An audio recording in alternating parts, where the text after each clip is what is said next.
Behold, my glorious supporter, Maji, has requested some discussion about balancing games around different levels of play. Let me explain. Maji asks, this time I want to talk about balancing, more specifically what game devs choose to balance their game around. A game like StarCraft is balanced exclusively around the highest level of play, to the point where it caters to only about 10 or 20 people out of the entire player base. Hahaha, lol. However, a game like Warframe seems to ignore the highest level and goes directly for what most people are doing. An introductory game to the genre would focus more around lower levels, maybe, and try to make everything seem fair. What do you think a game should be focused around and balanced around? Do you think the games even should have a balanced focus? Is there a game that is for everyone in this regard? What would you suggest devs do to help them make the decision of what they should focus on? Cool, lots to work with there. Yeah, so certainly I don't know a whole lot about StarCraft, but I'll take your word for it. It certainly seems that way to me. Let's use Warframe as an example to start with. Warframe is a good example of what I think is the key concept here, which is that I would argue, from a pure game design perspective, Warframe is balanced around everything in the game.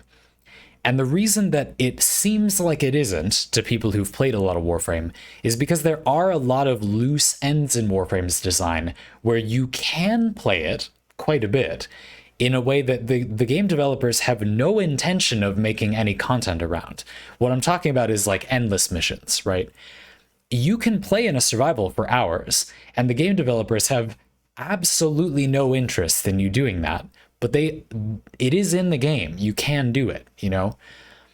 If you wanted to make a game like Warframe, or make Warframe a game where it's balanced around everything, the only way that's really possible is to make it so everything you can do is the intended experience. If a game is open-ended, it will inevitably not be balanced for everyone because there will be parts of the game the developers have absolutely no interest in, or maybe are not even aware of. I'll give you another pretty weird example. When I played World of Warcraft, which was very early in World of Warcraft's lifespan, this was like 20 years ago, maybe even more actually. It was around 20 years ago. I was very young. Vanilla World of Warcraft, Burning Crusade, you know. There was this really weird thing that people did where in Battlegrounds, you could do these sort of competitive, capture the flag, 10 on 10, whatever. That kind of thing. There were a bunch of them, but that was one of them, just as an example. And the way they were organized was by level bracket. So, if you were level 15, you'd be in the level 10 to 19 level bracket. You're in the teens. If you get to level 20, now you're in the 20 to 29 level bracket, etc. Does that make sense? So you're fighting with players around your power level. You get to use your gear and stuff like that, which makes it completely unbalanced, but what are you going to do? That was how it was. And not the worst possible way you could do it, to be fair.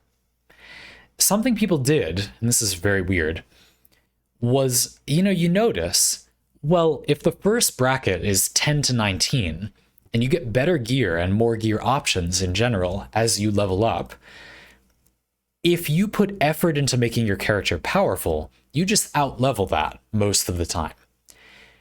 But if you deliberately keep a character at a low level, the benefit of getting that character relatively good gear for that level is higher the lower level the character is. Does that make sense?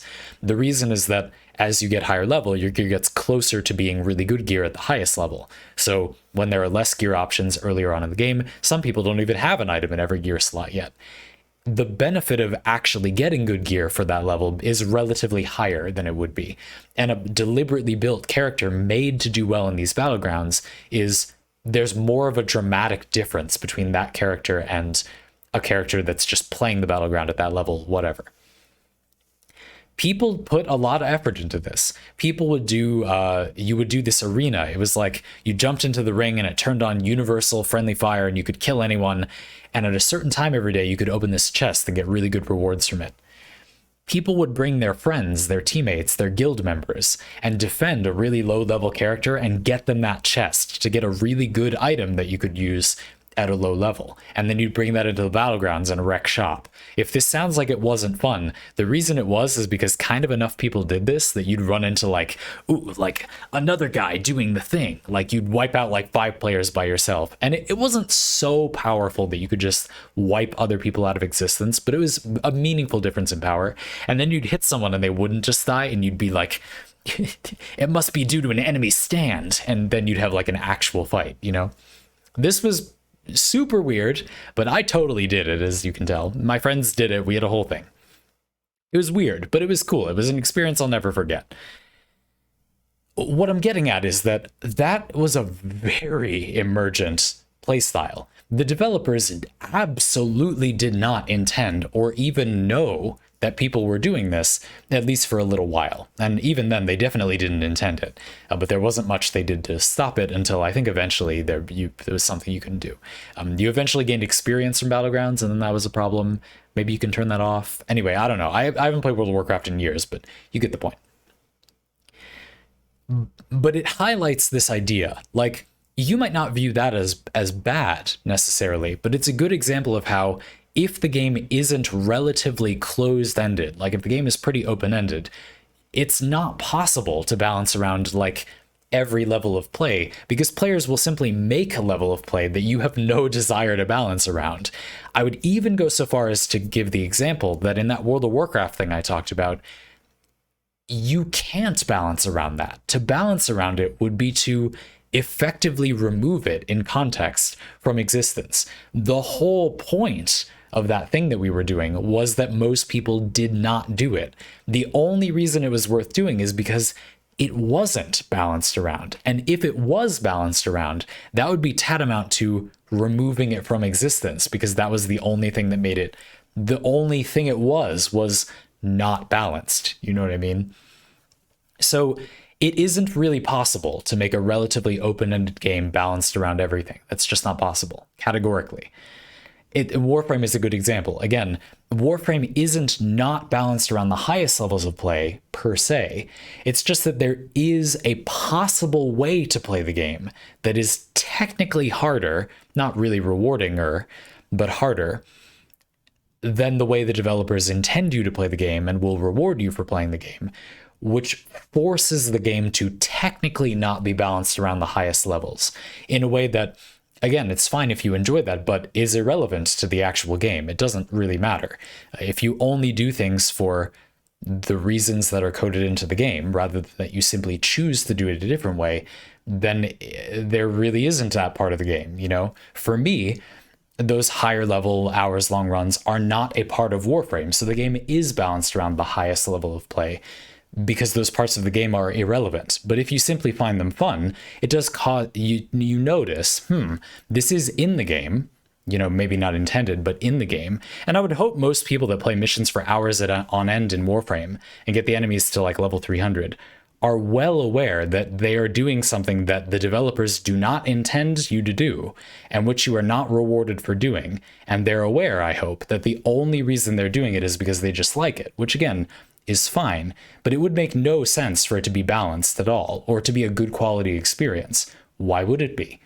Nobody actually made it. It's just there. It's possible, you know? And so I think that's the beginning of the discussion here. And that was a really long preamble, but I think it's important as a premise, because it's necessary to realize that for many kinds of games like this, it isn't possible to balance that way. Another topic I think is really important is to go back to this StarCraft example, or like a League of Legends example. League of Legends is a good one. These are games where either the level of play, you know, kind of creates a difference in experience, like what you actually do changes at a higher level of play. I'll explain that in a second. Or in League of Legends, where it's a team-based game, where things make sense to do if you are on a coordinated full team that don't make sense to do if you aren't. These are games where the game is going to have difficulty being balanced around both levels of play, or all levels of play, because they are physically different. You know what I mean? The game is almost unrecognizable at higher levels of play. In StarCraft, this is because of controls to some degree. It's because, you know, you can play an RTS where you're looking over the map, you've got your units, and you click and drag a box over the ones you want to move and then click to move them over there, right? No, you idiot. What are you, some kind of casual? You hit like 10 hotkeys to highlight those units, and then you hit like a million more hotkeys and they move over there, right? You don't click on your barracks to make a new unit. You some kind of friggin' casual. You hit like 50,000 hotkeys at 1,000 actions per minute and then a unit pops out. Like, what are you, some kind of casual? Like, you see what I mean? The game is completely unrecognizable if you are playing it at the high level. There's a way to play it. There are controls available that are harder to use, but give such an enormous tactical advantage that the game is not the same game if you play it with them versus without them. You see what I mean? Now, this isn't the same as things like Mario Kart, where you can play with like tilt controls, but I don't think that's a different game. It's just like maybe one is easier or harder. At many levels of play, you can use both and it's fine, you know. I don't know a lot about competitive Mario Kart. Maybe there actually is one that's way better. I don't know. But you understand what I'm saying. There are games with different control styles where, for a variety of reasons, there may simply not be enough to gain by using the other control style. Another good example could be Genshin Impact. I do think there are advantages and disadvantages to using keyboard and mouse versus controller when you play Genshin Impact, but I think we can agree that the game is such that there isn't so much to gain for a normal player by using one or the other that it really matters. And so the game isn't meaningfully balanced around one or the other. There really is no such thing because it just doesn't make enough of a difference. Or again, they're maybe just both so good that it, you know, every level of play happens with both. Something like that. So there's that. Then there's games with the League of Legends thing, where with a team, it may be logical or possible or powerful to do things that without coordination, it just isn't. There might be plays that are risky if you're playing alone and you don't know what's going on. But if you got your team of 5, you can do things it wouldn't make sense to do without that much coordination. Or maybe it would make sense if they succeed, but it's just too unlikely that they'll succeed, so the tactic isn't particularly viable. Something like that. Another element here for competitive games is balancing around known information. Sometimes things are powerful in a way that isn't a problem provided people know about that thing, but this means that there's a balanced difficulty at lower levels where the players are not aware of the counterplay. I can't tell you how many times in Magic the Gathering's history something has seemed unfair to casual players because they're not aware that there is readily available counterplay. There is a way to deal with it that just isn't actually a big deal, but if you don't know about that, then it is a big deal, right? So that's an element as well. If you want to balance your game for every skill level, all of those things would kind of have to not be true. You see what I'm saying? Or you could just make everything very similar. There are games where, yeah, people might not combine things in a particularly whatever way, but everything is balanced so numerically that it just doesn't matter anyway. A good example in my mind so far anyway has been Deep Rock Galactic, where there are a lot of different ways you could build your weapons, your magazine size, the damage, a secondary effect of the weapon, whatever. But provided that you don't just do all one category and you get massive marginal benefit loss, provided you don't deliberately pick things that don't combine very well, they're calculated out. The developers took out a calculator and made sure they are vaguely equivalent in power level. Something that is a good example would be the Breach Cutter.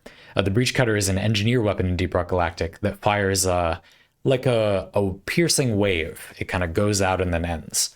It pierces stuff. It does very high damage while it's touching something, but it moves pretty quickly.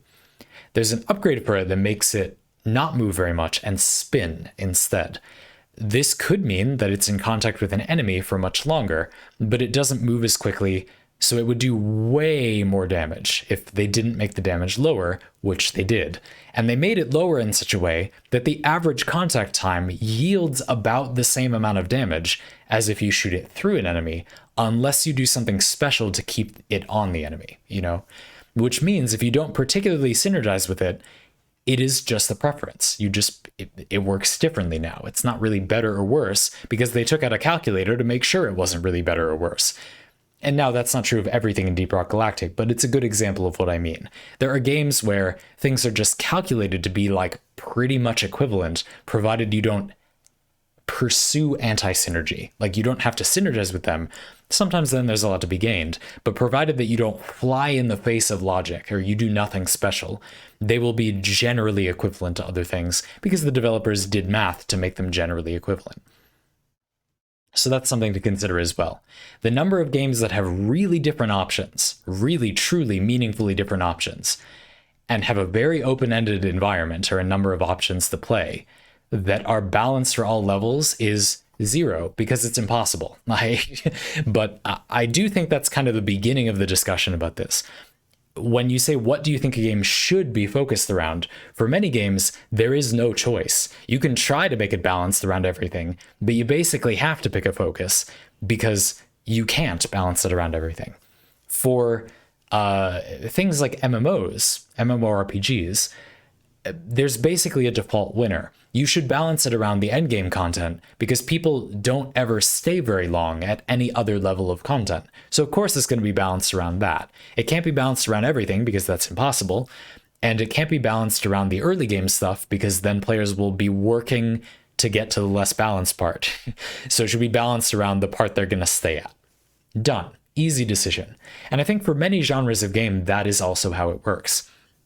It is very rare to find a game that has many different places in which the game is balanced, but I think they do exist. I think Hades is one of them, for the most part. When you play Hades, early on, you have this kind of unlocking permanent items progression. Yes, the game is a game where you do a run, make a build, and then probably die and it gets reset, but you do gather resources that you keep between runs, and those resources let you unlock stuff that makes you more powerful run to run. So you have this kind of steady buildup of power for a while, which is an interesting thing about Hades. But eventually it stops, and then the difficult, you're not getting more powerful between runs per se. So how do you balance that? Well, they did somehow, and in a really interesting way, by having you balance it. The way Hades balance basically works is that you have the Mirror of Night, which makes you more powerful between runs with those resources you keep even after you die. And then around the time that you're maxing that out, you're really going to be digging into the Pact of Punishment, which lets you make the runs harder in exchange for more rewards. So it kind of takes over. Like, you were getting more powerful, it was getting easier, so you're getting further. The further in the run, the enemies are harder. So the challenge level kind of stays even by little blips of you get a bit stronger, the run gets a bit harder, you get a bit stronger, the run gets a bit harder. And then you get to the end and the run stops getting harder because you win. You can start winning. Then you start getting better, which makes the run easier. So they give you the Pact of Punishment to make it harder again. You get a little more skilled. You make the run a little harder. You get a little more skilled. You make the run a little harder. And it keeps going. And it does this little dance that keeps it at a good challenge level, a relatively good challenge level, or a level of challenge that you find fun. I think players do a pretty okay job of that on their own. I don't know for sure, but I would predict they do. So I kind of feel like Hades is, in some ways, a good example of a game that, as close as is possible, is for everyone, especially because Hades kind of mediates difficulty. You're supposed to die, and you can turn on a feature that makes you, get more powerful as you die automatically. So no amount of failure will make the game not kind of progress its difficulty with you. Unless you literally can't play video games, like within reason, anyone who has played video games frequently should find the balance will eventually line up. Maybe they don't progress as much every time, but they will be getting resources they'll keep after the run, and then they will be getting more powerful at some rate. Now, the speed of this little dance may or may not work for various people, but I do think that that's a good example of how you could attempt to balance for at least a very wide range of players. You see what I mean? And I would predict that Hades has been popular in no small part because it does suit a large range of skill levels. It kind of fires as a concept for a rather large number of types of people. From a difficulty perspective, maybe they don't like the game or whatever, but you get the point. So I feel like that answers who do you think a game should be focused around? I think there is often no choice. You either do focus on the end game or the high level. You either have to pick if you want your game to have a competitive scene and you allow your game to be played meaningfully differently at a high level, you have to balance around those people. So a lot of the time, the decision makes itself for you.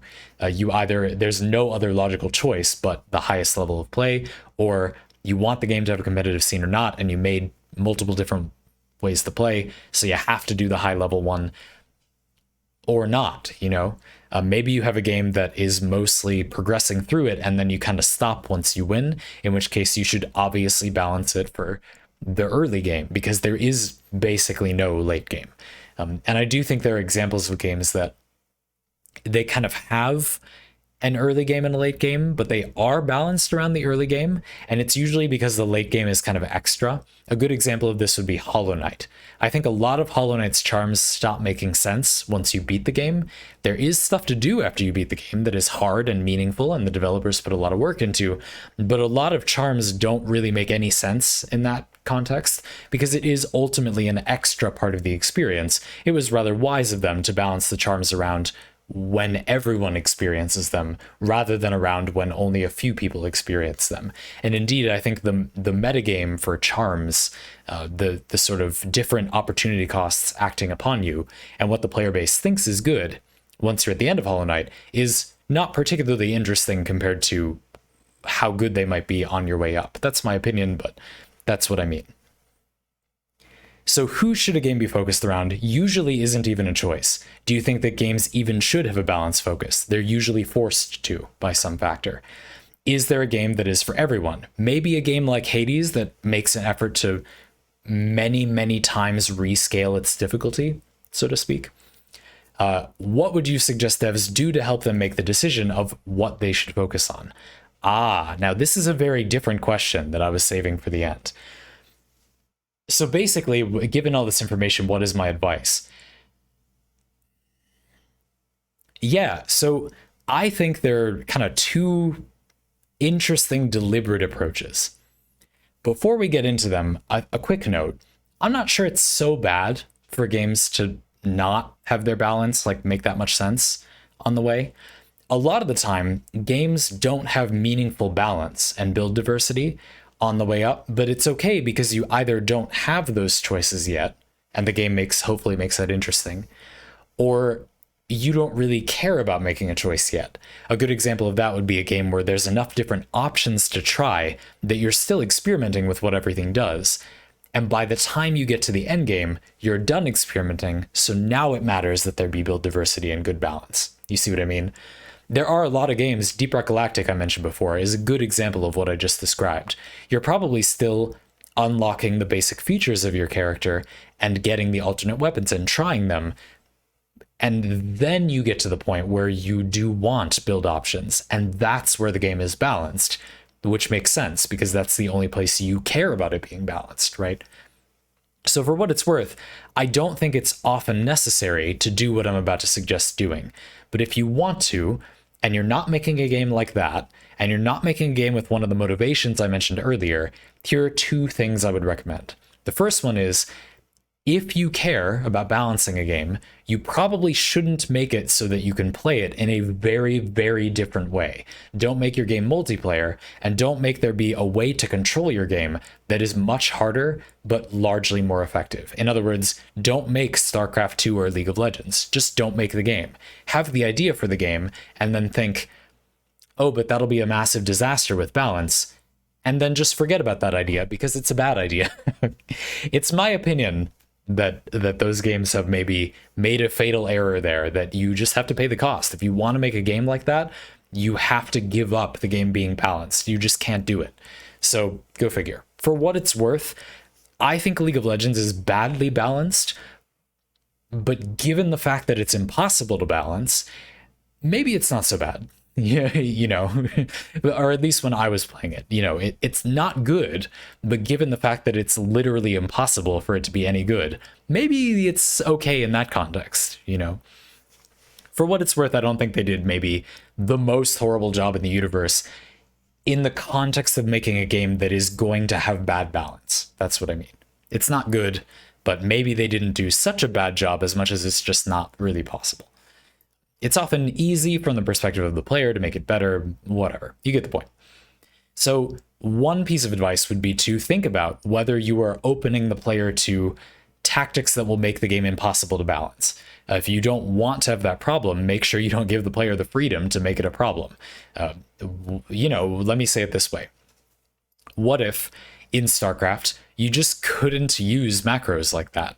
Well, that wouldn't really work because it would still be better to highlight your units faster. It would just be inconvenient, What if you couldn't highlight your units? What if you had to use the advanced way of playing?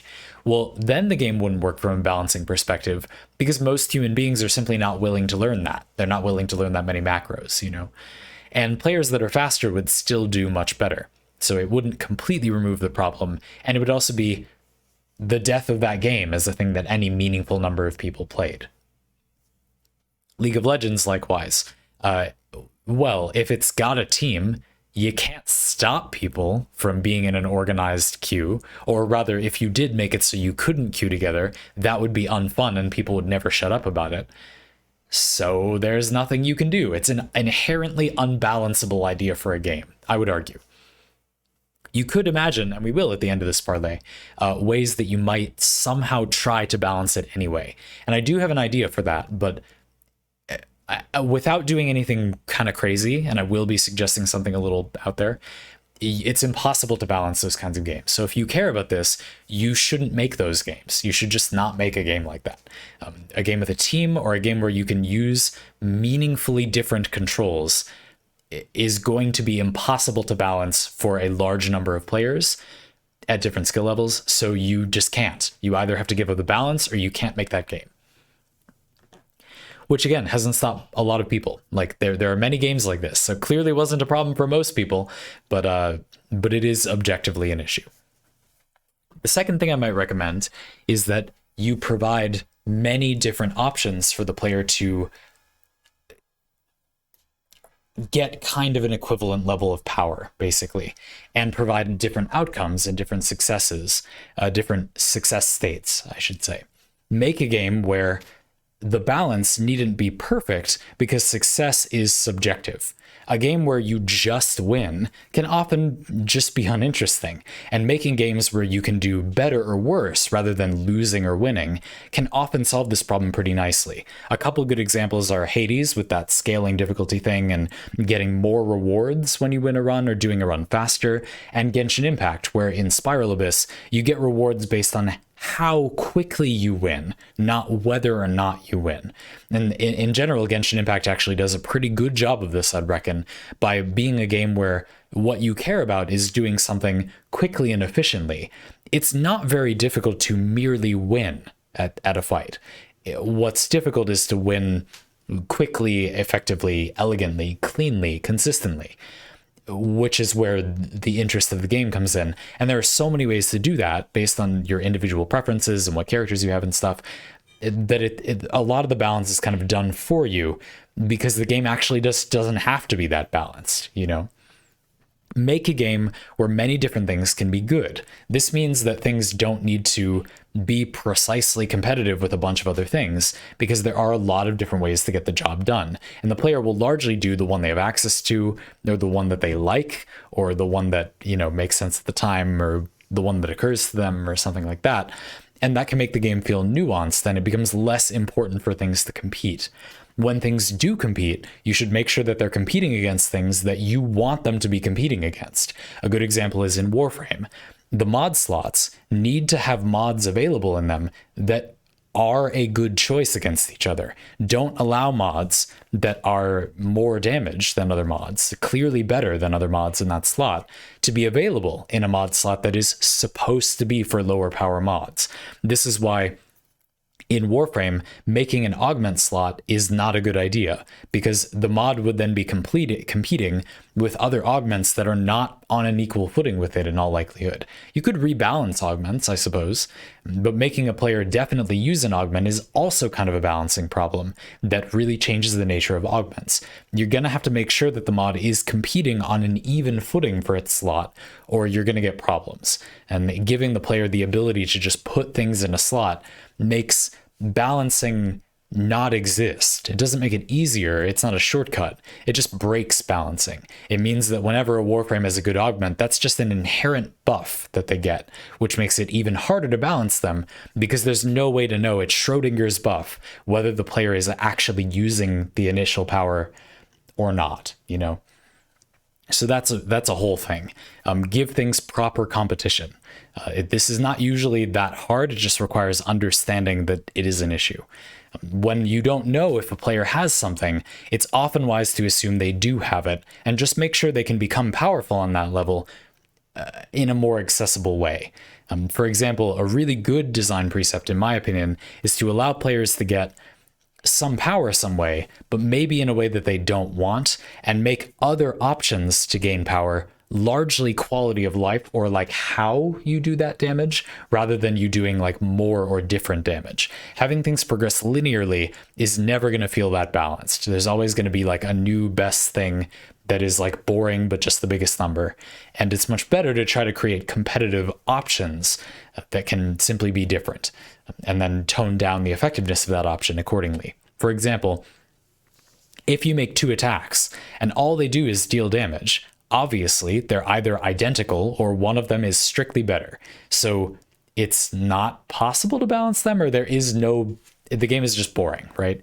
They're either unbalanceable if they're different, or there are no options in the game if they're the same. So paradoxically, it's actually easier to make them be different and then try to balance them relative to each other and just think about, playtest the options. The easiest thing to do to balance your game is to play it, to not theorycraft too much, and instead put in something reasonable and then play it a lot. It's way faster and more efficient than getting playtesters or any other method of balancing your game. And if your game takes so long to play that you can't do that, make a different game.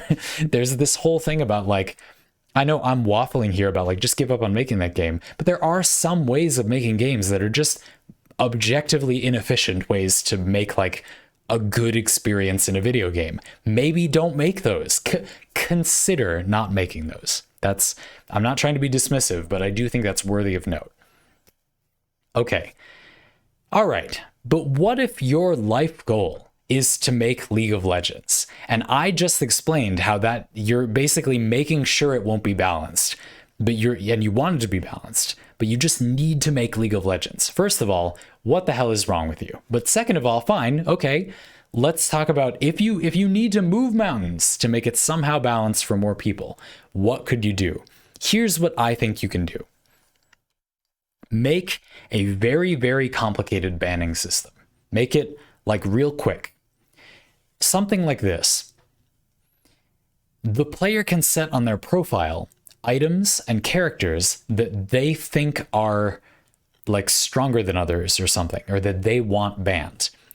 At the beginning of a match and during matchmaking, your game better be really popular, by the way, or it's going to take forever.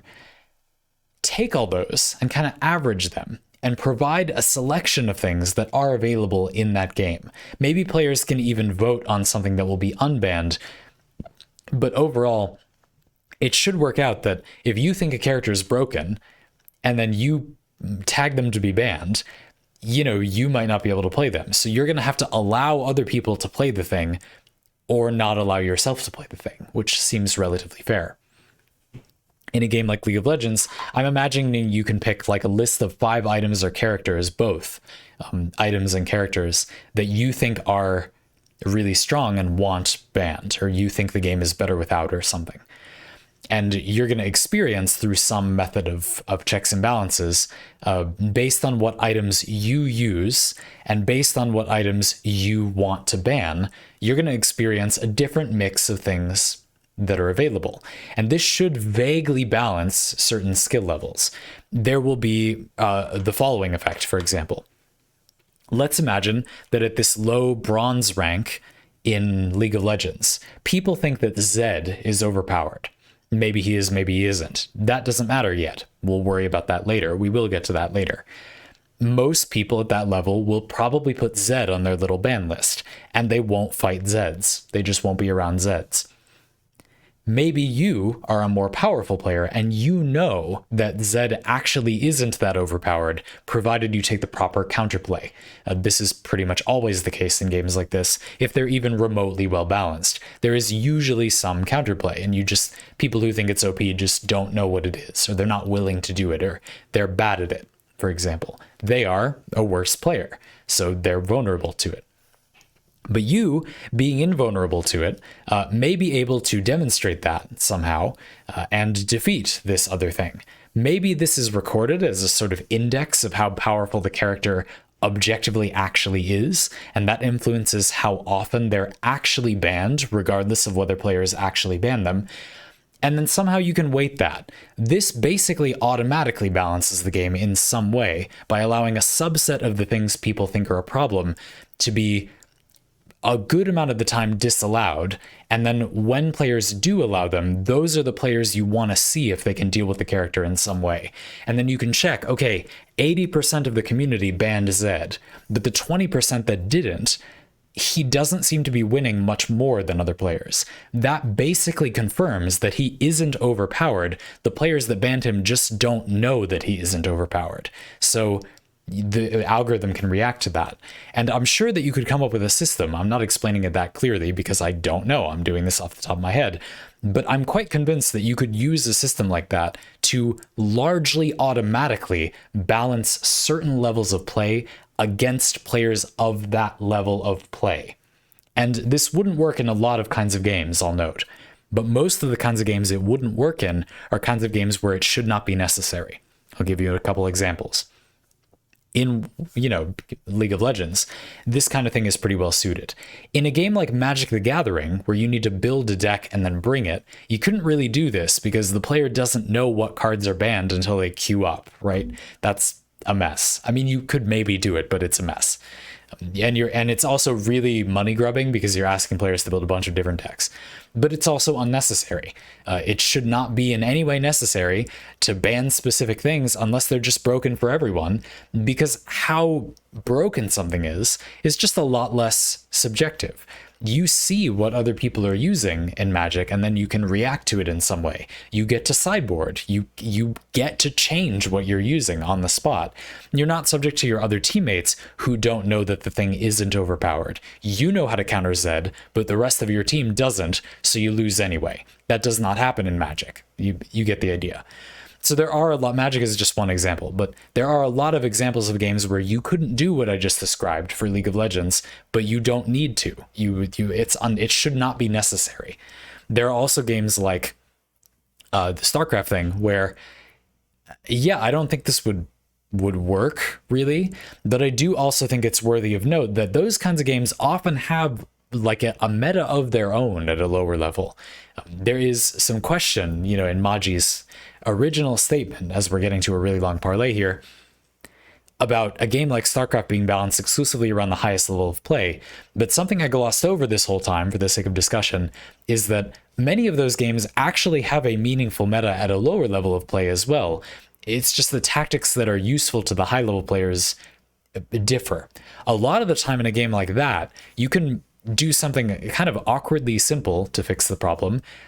Just use the parts of the game that the high level players don't use to make an interesting lower level player meta that is completely different. And it's awkward. That's really weird. It makes for a really ugly game, but I think StarCraft is a butt ugly game from a game design perspective. So who cares? You made a game where you can play it completely unrecognizably differently. What's the big deal if there's just like a different... This is often what happens anyway. Players that don't know the counterplay find tactics that are just bad really, really good in some other ways. Magic has a good example of this. In Magic, because you have limited cards, of course, spells that heal you so you don't die seem good to newer players, but are terrible because they don't do anything. You still get killed by your opponent's creature that you didn't do anything to stop. You just get killed next turn, and now you have one less card and less mana to defend yourself with. They're terrible. They are terrible.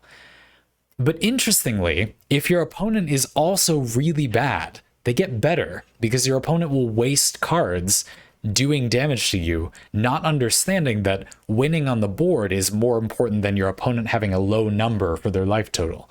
This makes healing spells better. Not really good exactly, but what your opponent's doing, wasting a bunch of card advantage just to do a little damage to you, is also not good. So they're relatively better. Your opponent will make bad blocks and waste creatures, so you wasting a card to heal isn't as bad as it is at a higher level of play. So there is often kind of an automatic balancing mechanism to that kind of game, where things that are bad at a high level are bad because there is counterplay, but without counterplay, because there is counterplay that exists, they're balanced to be powerful. So if you don't stop them, they are viable. So at a level of play where people don't know, these games can be surprisingly balanced or feel surprisingly balanced, even though they're not balanced around that level of play, just because that's the nature of balancing a game like this. In that way, I suppose you could bend over backwards to balance games like this, but people don't. And I think part of the reason why is that, in a way, people...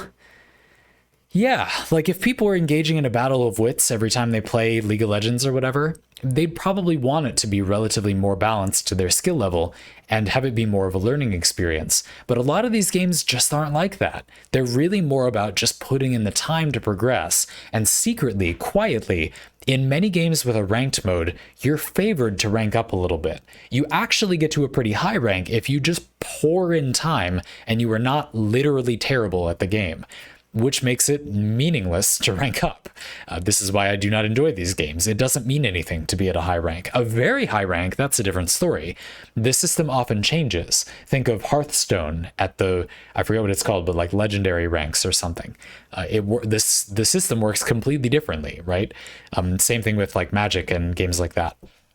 It's totally different because it is different. Ranking up isn't supposed to be a real evaluation of the player's skill at low ranks because the player is on average not skilled. So a broad audience is never going to like the game if it's about being balanced and about skill and about real success, earned success. It's got to just be about progressing, which again, if you enjoy that, that's fine. I just don't.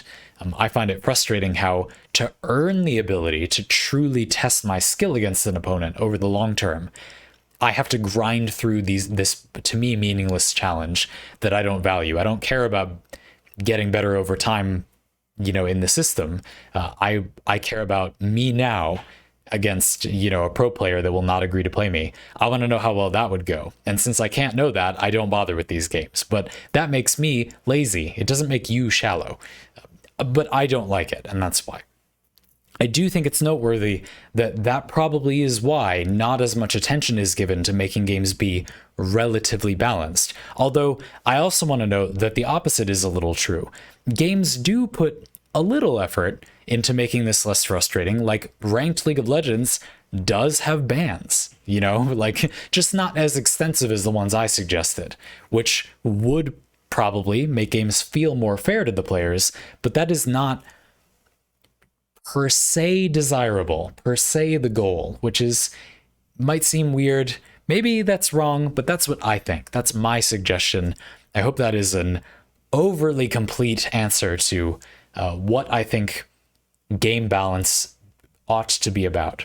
Now, I want to note before the end, a topic I did not touch on because I didn't interpret you as asking about it is why game balance is worthwhile, which it undeniably is. Even in a PvE game, balance benefits the player even when they often don't think it does. They think it doesn't affect anyone else, it's just me, so why can't things be overpowered? And many of those players do benefit from balanced options, even though they don't think they do, or they claim that they don't, if only they were unbalanced, Mysteriously, there are players talking about that game for years on end, despite the fact that apparently it being balanced is bad. It's almost like it being balanced is good. But there are games that do this wrong, and I didn't talk about that here. I didn't interpret that as being what you were asking. This video took it as a given that a game being relatively balanced is good within reason. I addressed, you can make everything the same, and then it's balanced, but there are basically no options. I took it as a given that you want options and you want them to be relatively balanced, because I think it is obvious why that is true. And I just briefly explained why even in a PvE game, it might benefit you. Having options does cause you to make more of a decision, even if you do not agree that it is making you have more fun, because you have more of a relationship with that option. You get to engage more with the game that you're playing. You pick something that you like, that is more yours, that is a clever way to do something effective. You can describe it however you want, but there is this vague sense of having options being meaningful, and more to the point, it's just not worse in any way. If you're not like me and you don't want options in a game, making everything really good is just as good as making one thing really good, which is why it is objectively sensible and important to balance even a PvE game. It just might not directly benefit the players that want the boring, overpowered thing that much. The point is, it doesn't make it any worse for those players while making it far better for players that do want the options. We didn't really get into that here, but I wanted to just quickly note it. It is something that I think it was a good choice to kind of assume was true. I think that's kind of a separate question that we've talked about before. But yeah, anyway, I just thought I would draw attention to the fact that I took it as a given that that was true, because it is, but I thought I'd briefly explain why, and it's certainly something we could talk about more in the future.